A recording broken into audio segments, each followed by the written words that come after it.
What's up, guys? Welcome back to the channel. Here we are with another reaction. In this, we have reasons to move to the UK, why I left the USA for the UK. Before we dive into the video, if you guys happen to enjoy, please don't forget to smash subscribe and give the video a thumbs up. Also, if you'd like to support the channel by becoming a member, all you gotta do is hit the join button to receive your exclusive benefits. Let's dive right in. Hey there, I'm Lisa. My story involves leaving my home country of the United States not once but twice. Oh, wow. And I've been in England Nice. for over 20 years now. I really have no regrets. But first, some context. I can see the interest in leaving rising. So in this video, I'm going to share my answers to the questions I get asked all the time, mostly by Brits. Why did I leave? Why did I choose England? And would I be going back? If you're thinking of leaving your home country, whether it's United States or not, either for long-term travel or a more permanent move, consider this video a message of inspiration and encouragement. What are these reasons? There are a few aspects of US culture that aren't for me. First one, carrying guns. I grew up in a rural area, so I understand there is a need with situations involving livestock or wild animals. But it's the intent to shoot human beings that I just don't understand. I So agree moving on. completely. I was really I fearful. I don't think any of us understand that intent. I think that's absolutely disgusting for sure. Of the US healthcare system. I was fearful of the cost and the complexity. I was also really fearful of the fact that my healthcare was tied to my job. Because in my 20s, I had a situation where I had to go to the emergency room and I found out that I wasn't covered on insurance and it was awful. And it took me years to pay it off. I can't face that again. Here in England, you just rock up to one of your local surgeries and register, and then after that, you can just make an appointment. This is kind of a weird one, but before I knew I was autistic and had ADHD, I couldn't quite figure out who I was. The gold standard of a personality is very perky and upbeat, and like, I'm a happy person. I just have resting bitch face. And in England, I could just not worry about that sort of thing. I felt like I was myself and it wasn't a big deal. The other major one is that there's this dependency on a car in the United States.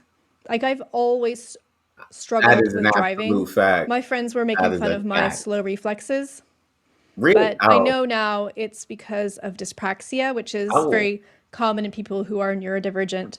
oh, wow. So there's that.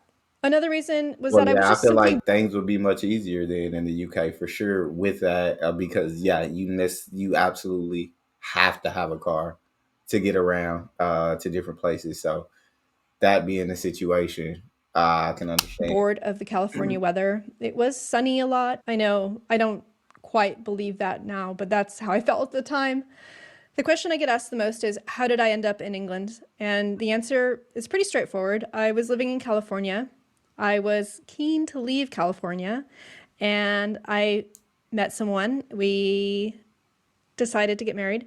And because he was an EU citizen, it was going to be easier to move to the UK than anywhere else in the United States. So we did.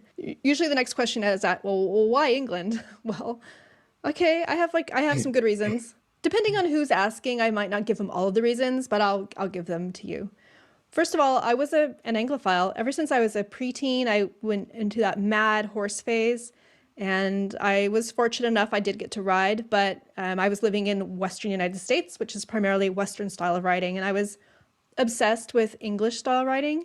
I think a lot of that influence was due to the fact that I was reading books that were set either in England or on the East Coast. And I guess Okay. I was just drawn to that. I was fortunate enough to visit the UK a few times before I made the decision to live there. So Sound like or you must have here, I'm loved here it. now. And so that made it easier. I love the I UK feel that. culture. I love the pubs. I love the I do history. want to visit a pub. I love that in England you're allowed to look average. They even let people on TV, they let women on TV who don't meet this like impossible beauty I standard feel that. exist, I and it's feel not a big that. deal. It really annoys me I do when feel that. Americans make fun of the bad British teeth. Oh, It's not that the teeth are bad, their teeth are healthy here. They're just not straight. It's just not important to spend tons of money to straighten teeth. That attitude is slowly shifting. I see more people with the Invisalign or having teeth whitening done, but it's certainly not something that we're all aiming for. yeah. I feel Another like I major mean everybody like. everywhere people got bad. If you can't afford to like get your teeth straightened and fixed, like my teeth aren't good, like that, but I can't afford to fix all the issues going on in my mouth, so I'm stuck with it. But yeah, like I got a big overbite, I got tooth missing, I got cavities in here, and I really do need to figure out how to get these cavities filled though. But anyways, back to the video. The reason I chose the UK, I get paid vacation to the tune of 25 days a year as an average full-time employee, which is pretty incredible. And if any Americans ask, I can always just offer that as a reason. I can spend more time on vacation in your country than you can. The other one, of course, is the travel Feel opportunities. that. I England do feel is that. really close to Europe, and in fact, Yeah. London is very well connected. It's just pretty easy to get around. In fact, the first couple years I was in England, I was probably traveling every couple months, doing a long weekend here and there in various European See, capital cities, which that was is really good very fun. nice. The reason I moved back to the US after 10 years in England was that 8 out of 9 summers were really disappointing. I'm talking chilly, damp, gray. However, I can confidently say that's no longer the case thanks to climate change. It's definitely hotter during summer here, and so much so that it's tricky. It's almost dangerous because a lot of homes don't have air conditioning, and the houses and buildings are constructed to retain heat. So it becomes pretty unpleasant, but anyway, we're dealing with it. I just didn't feel like I was going to be able to have a good quality of life, and I couldn't have a cat when I was renting. So, and I was missing the UK culture. I was missing the sense of humor, that feeling of safety. There's no gun. People don't carry guns here.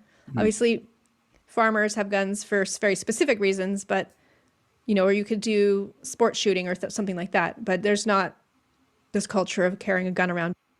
If you've lived abroad or if you're considering living abroad, which of my reasons I for feel leaving resonate most with you? I feel like all of her reasons, in a sense, are good reasons to move to the UK. And it sounds like she's absolutely loving the UK, but safety wise, right? You don't have to worry about the guns. I guess you're allowed to look average, and average looking ladies get put on TV more than they would in the US. You got the vacation time, you got the travel, you got all of these things that just add up to, for her, definitely the UK being a better quality of life. Share your thoughts in the comments. Then I get asked if I'm moving back. Actually, my family used to ask when I was moving back all the time, but they've stopped now. after She let after them know. 15 years, they finally stopped. And the answer is that no, I probably won't move back. I'm really settled here. I won't move back for all the reasons I mentioned. I don't have any regrets other than maybe I should have been more organized around taxes. I'm pretty happy with the fact that the public transportation here is pretty good. It's not amazing. It can be disorganized, but I just love the fact that I don't have to drive here. I can drive in other places that have wider roads. Hello, USA. But here the roads are pretty narrow, and it's just not something I can do just yet. I mean, I haven't totally given up. I've taken driving lessons, but hey. I do think it's sad how divided the US has become, and I think it's really sad how people reject facts and science because it doesn't align with their worldviews. I'm pretty disappointed in this version of the United States. My overall message to you is if you want to move abroad or slow travel abroad, I say go for it.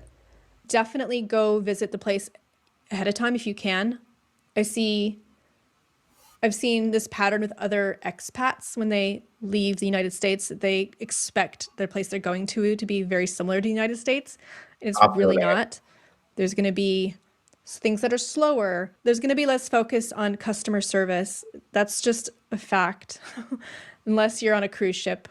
I don't want Oh, to that's minimize the nice. difficulty of moving to and from countries. It's a lot physically, mentally, and emotionally. There's a lot of guilt when it comes to leaving friends and family Yeah, behind.